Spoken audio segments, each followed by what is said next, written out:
ಮೂರು ಬಣ್ಣದ ಪಕ್ಷ ಮೂರೇ ಕಾಲಿನ ಕುಳಿತೈತೆ ಬಾಳ ಹತ್ತದಿಂದಿರ್ರಿ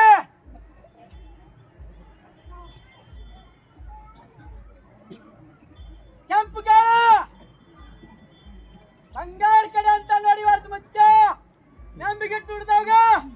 ಬಂಗಾರದ ಕೂಸಾಗತ್ತ